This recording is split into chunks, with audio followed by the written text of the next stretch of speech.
உங்கள் எல்லோருக்கும் காலை நேர வணக்கம். என்று வியாழக்கிழமை 9ஆம் தேதி ஜனவரி மாதம் 2025ஆம் ஆண்டு உங்களுக்கு ஒரு சுபீட்சமான காலை பொழுதாக அமைந்திருக்கும் என்று நம்புகின்றேன். இன்றைக்கும் நாங்கள் உதயன் பத்திரிகை பார்க்க இருக்கின்றோம். உதயன் பத்திரிகையினுடைய தலைப்புச் செய்தியாக 1,00,000 குடியேறிகள் விரைவில் இலங்கைக்குள் புலனாய்வுத்துறை எச்சரிக்கை என்கிறதான செய்தி ஒன்று தலைப்புச் செய்தியாக இடம்பெற்றிருக்கின்றது. இலங்கைக்குள் அடுத்து வரும் நாட்களில் 1,00,000 வரையான சட்டவிரோத குடியேற்ற வாசிகள் நுழைவார்கள் என புலனாய்வுத்துறை எச்சரித்துள்ளது. இவ்வாறு பொதுமக்கள் பாதுகாப்பு அமைச்சர் ஆனந்த விஜயபால தெரிவித்துள்ளதாக செய்தி இடம்பெற்றிருக்கிறது. இதேபோல தூய இலங்கை திட்டம் வடக்கு கிழக்கில் கூடுதலான கவனம் என்கிறதான செய்தி இடம்பெற்றிருக்கிறது. தூய இலங்கை வேலை திட்டத்தின் கீழ் வடக்கு மற்றும் கிழக்கு மாகாணங்களின் பிரச்சனைகள் தொடர்பில் கூடுதலான கவனம் செலுத்தப்படும் என்று அமைச்சர் ராமலிங்கம் சந்திரசேகரன் தெரிவித்துள்ளதாக செய்தியும் ஒன்று இடம்பெற்றிருக்கிறது.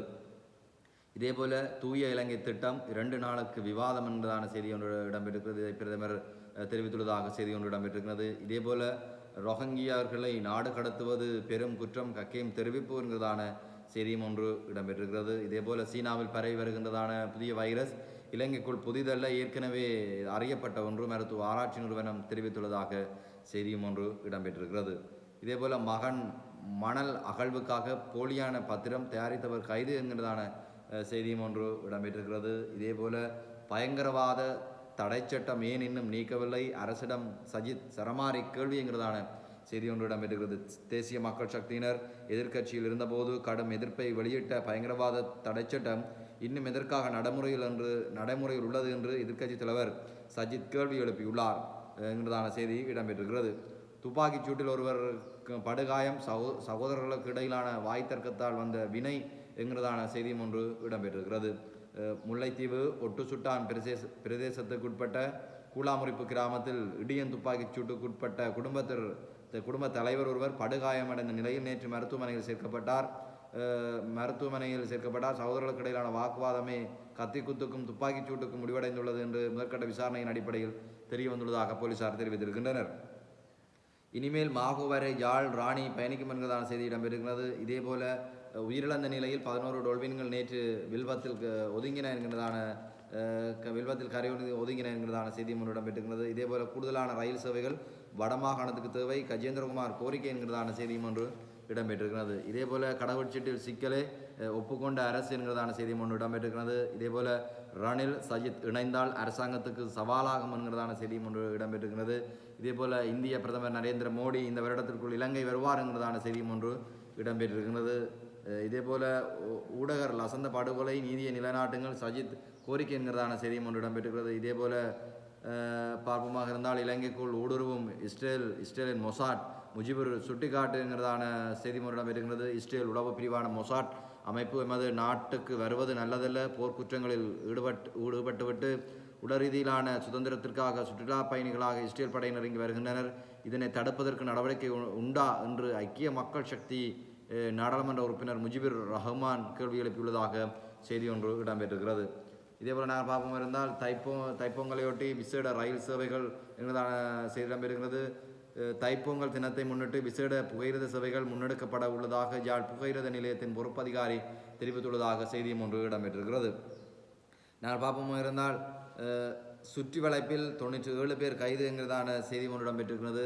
காத்தாங்குடி போலீசாரால் நேற்று முன்தினம் மேற்கொள்ளப்பட்ட திடீர் சுற்றி வளைப்பின் போது 97 பேர் கைது செய்யப்பட்டுள்ளனர். கைது செய்யப்பட்டவர்களிடமிருந்து ஐஸ், கேரள கஞ்சா, கசிப்பு போன்ற போதைப் பொருட்கள் மீட்கப்பட்டுள்ளதாக செய்தியும் ஒன்று இடம்பெற்றிருக்கிறது. காத்தாங்குடி குற்றத்தடுப்பு போலீசார் மற்றும் போதைப்பொருள் ஒழிப்பு பிரிவினரால் காத்தாங்குடி போலீஸ் பிரிவுக்குட்பட்ட புதிய காத்தாங்குடி, நாவட்குடா, கல்லடி, புதுக்குடியிருப்பு, தாளங்குடா, ஆரேம்பதி ஆகிய கிராமங்களிலே இந்த சுற்றி வளைப்பு இடம்பெற்றுள்ளதாக செய்தியிலே நாங்கள் அறிய முடிகிறது. இதேபோல் நாங்கள் பார்ப்போமோ இருந்தால் 28.15 பில்லியன் பெறுமதியான போதைப் பொருட்கள் கடந்த ஆண்டு மீட்பு என்கிறதான செய்தியும் ஒன்று இடம்பெற்றிருக்கிறது. நாங்கள் நேற்று சொன்ன பிரகாரமாக நாங்கள் என்னதான் நடவடிக்கை எடுத்தாலும் இந்த இதிலிருந்து சில விஷயங்களிலிருந்து எங்களுடைய மக்களை நாங்கள் என்ன செய்ய முடியாது, மீட்க முடியாது. இதேபோல் அரசாங்கத்தால் முடியாவிட்டால் பொறுப்பை எம்மிடம் தாருங்கள், இந்திய மீனவர் அத்துமுறல் குறித்து ரவிகரன் சுட்டிக்காட்டு என்கிறதான செய்தி இடம்பெற்றிருக்கிறது. இந்திய இழுவை படகுகளின் அத்துமீறிய வருகையையும் சட்டவிரோத கடற்தொழில் செயற்பாடுகளையும் கடற்படையினரால் கட்டுப்படுத்த முடியவில்லை. இந்த விடயத்தில் அரசால் முடியாதெனில் அந்த பொறுப்பை மீனவர்களிடம் ஒப்படையுங்கள் என்கிறதான செய்தியை ரவிகரன் நம்பி சுட்டிக்காட்டியிருக்கிறதாக தெரிய வருகின்றது. இதேபோல் ரவிகரன் சுட்டிக்காட்டியதாக தெரிய வருகின்றது. இதேபோல் நாங்கள் பார்ப்போம் இருந்தால் போதை மாத்திரைகளுடன் ஜாலில் இளைஞன் கைது என்றதான செய்தி ஒன்று இடம்பெற்றிருக்கிறது. சாவகச்சேரி போலீஸ் பிரிவுக்குட்பட்ட மட்டுவில் பகுதியில் போதை மாத்திரைகளுடன் இளைஞர் ஒருவர் நேற்று கைது செய்யப்பட்டுள்ளார். சாவகச்சேரி போலீசாரினால் மேற்கொள்ளப்பட்ட சோதனை நடவடிக்கையின் போது இந்த கைது இடம்பெற்றுள்ளதாக தாங்கள் தெரிய வருகின்றது. இந்த கைது செய்யப்பட்டவர் வல்வெட்டித்துறை பகுதியைச் சேர்ந்த இளைஞனை கைது செய்யப்பட்டதாக நாங்கள் அறிய முடிகின்றது. இதேபோல முகமாலையில் வாய்க்காலுக்குள் விழுந்து ஒருவர் உயிரிழப்பு என்கிறதான ஒரு துக்ககரமான செய்தி இடம்பெற்றுகின்றது. இதேபோல ஐஸ் போதைப்பொருளுடன் இரும்பு வியாபாரி கைது என்கிறதான செய்தியும் ஒன்று இடம்பெற்றிருக்கின்றது. இதேபோல உரையாற்றுவதற்கு நேரம் தரவில்லை, அர்ச்சுனா எம்பி முறைப்பாடு என்கிறதான கேள்வி ஒன்று இடம்பெறுகிறது. கடந்த நாடாளுமன்ற அமர்வுகளின் போது யாழ்ப்பாணத்திலிருந்து சென்ற நாடாளுமன்ற உறுப்பினர் வைத்திய ராமநாதன் அர்ச்சுனாவிற்கு நேரம் ஒதுக்கப்படவில்லை என்கிறதான செய்தி ஒன்று நாங்கள் கேள்விப்பட்ட விடயம். இதை பாராளுமன்றத்திலே முறையிட்டதாக செய்திகளை நாங்கள் அறியக்கூடியதாக இருக்கிறது. இதேபோல உள்ளக பொறுமுறையில் பின்வாங்கினால் ஆபத்து, அலி சப்ரி தெரிவிப்பு என்கிறதான செய்தி ஒன்று இடம்பெற்றிருக்கிறது. உண்மை மற்றும் நல்லிணக்கத்துக்கான உள்ளக பொறிமுறை ஒன்றை நிறுவுவதாக ஐக்கிய நாடுகள் மனித உரிமைகள் பேரவையிடம் அளித்த வாக்குறுதிகளை இந்த அரசாங்கம் காப்பாற்ற வேண்டும் என்று முன்னாள் வெளிவிவகார அமைச்சர் அலி சப்ரி தெரிவித்துள்ளதாக செய்தி ஒன்று நாங்கள் பார்க்கக்கூடியதாக இருக்கிறது.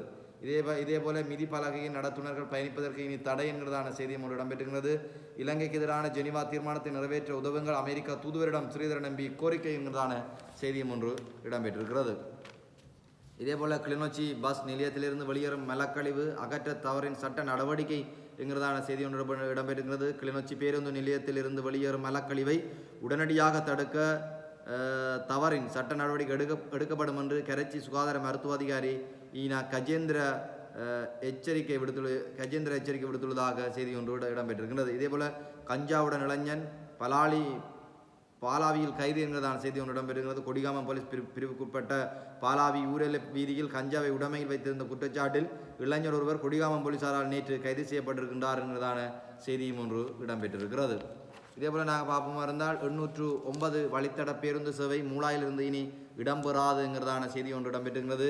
கிளிநொச்சி இலங்கை போக்குவரத்து சபை சாலைக்கு சொந்தமான 809 வழித்தட பேருந்து எதிர்வரும் 15ஆம் தேதி முதல் மூளாயிலிருந்து சேவையில் ஈடுபடாது. ஜாழ் பேருந்து நிலையத்திலிருந்தே தனது சேவையை ஆரம்பிக்கும் என்று இலங்கை போக்குவரத்து சபையின் கிளிநொச்சி சாலை முகாமையாளர் சிவபாத சுந்தரம் ஜீவானந்தன் தெரிவித்துள்ளதாகவும் நாங்கள் செய்தியிலே அறிய முடிகிறது. இதேபோல நண்பரின் பாதத்தை வெட்டியவர் கைது என்கிறதான செய்தியும் ஒன்று இடம்பெற்றிருக்கிறது. இதேபோல கிராம அலுவலகர் இடைநிறுத்தம் என்கிறதான செய்தி ஒன்று இடம்பெற்றிருக்கிறது. இதேபோல தொடருந்து நிலையங்களிலும் தூய இலங்கை செயற்திட்டம் என்கிறதான செய்தி இடம்பெற்றிருக்கிறது. இதேபோல இந்தியாவுக்கு பாலம் அமைக்க வேண்டும் ராதாகிருஷ்ணன் எம்பி கோரிக்கை என்கிறதான செய்தியும் ஒன்று இடம்பெற்றிருக்கிறது. இதுவே இன்றைய உதயன் பத்திரிகையினுடைய செய்தியாக நான் கருதுகின்றோம். நாளையும் உங்களை சந்திக்கும் வரை நன்றி கூடி விடைபெறுகிறேன். நன்றி, வணக்கம்.